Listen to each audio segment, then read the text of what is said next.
This does the job really well. It's smaller than many hatchbacks on the market. You don't need to use the brake pedal all the time. My hand does not reach it. Hey guys, this is Jerry, welcome to my channel. Today I'll go through the things I like and I personally do not like that much on the Haval Jolion. I hope this video is helpful. Do not forget to subscribe and like, that's the best way to support the channel. Small disclaimer, I do not own a Haval Jolion by any means. I work for a company that sells Haval brand. This video is all about my opinions and my thoughts about this particular vehicle.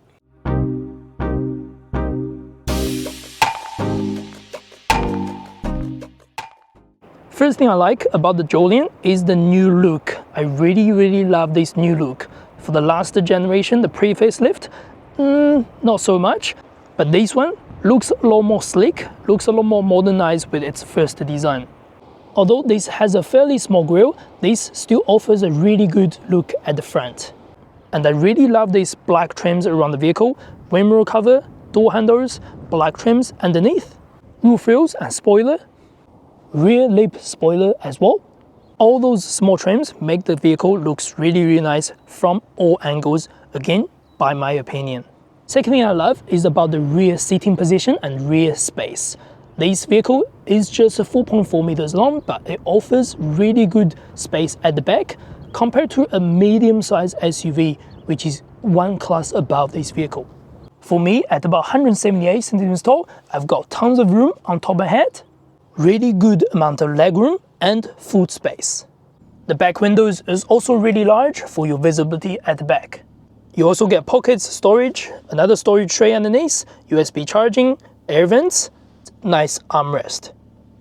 Next is the interior build quality. Leather finish steering on the higher spec is nice, it's quite wide to be fair, and all the softer material on the top is again nice to touch.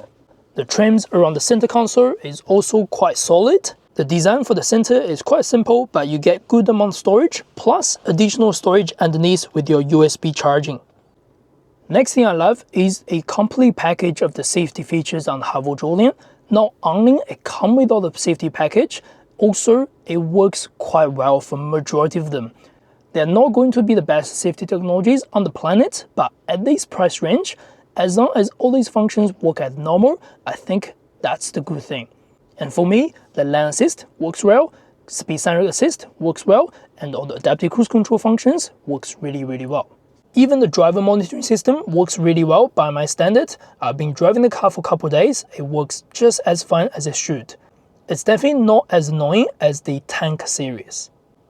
Next thing is about the driving. I think for the hybrid drivetrain, it's brilliant to drive. It's really smooth, it's really quiet at low speed. Once you get up, you get engine noise, but it's all perfectly normal.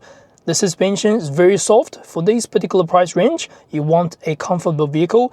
This does the job really well.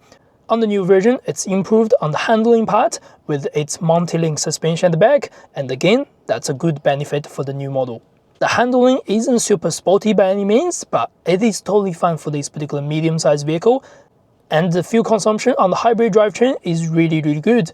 I can get less than 6 liters per 100 km on my daily drive.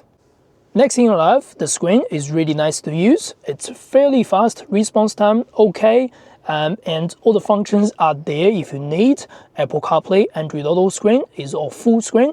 Along with that, you can do a small swipe down on the top. That means you can go directly into the home screen, and that's pretty smart. Additionally, the 360 camera is absolutely great. You can see here everything around the vehicles, all the lines are very clear to locate, and you can see most of the things around you. For this price range, this is one of the best camera system available on the market. Next thing I love is only available on the hybrid drivetrain, that is energy recovery level setting. Not only you can choose the energy recovery level from high, medium or low, but also you can actually choose a single pedal driving mode. Engage this particular single pedal driving mode. If you are driving on normal situations, the vehicle will slow it down all the way to 0. So technically, you don't need to use the brake pedal all the time. It will be really helpful for someone who loves the energy recovery on a intense level. Along with that, it will also help with the brake pads lifespan on your vehicle. This is one of the standard hybrid HEV vehicle available on the market with the single pedal driving mode. If you know other vehicles that's available with the single pedal driving mode, do let me know in the comments, because currently I can only see the Jolion and also the H6 being one of them. Next thing, you can also enable a thing called driving score. You can enable this so the vehicle will tell you what's your driving score like based on the fuel efficiency once you start driving and once you stop as well. No doubt it's a little bit gimmicky, but it is quite interesting to have this feature.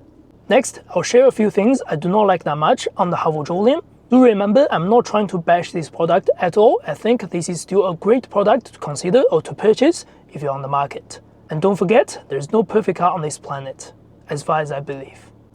First thing is the indicator noise. The sound is quite loud if you're driving the vehicle, especially for the hybrid, being very quiet. And there's no place to change the indicator volume as far as I can see. Next thing, although the screens are fairly easy to use, it's very easy to find your controls and it's nice screen response and everything works really well.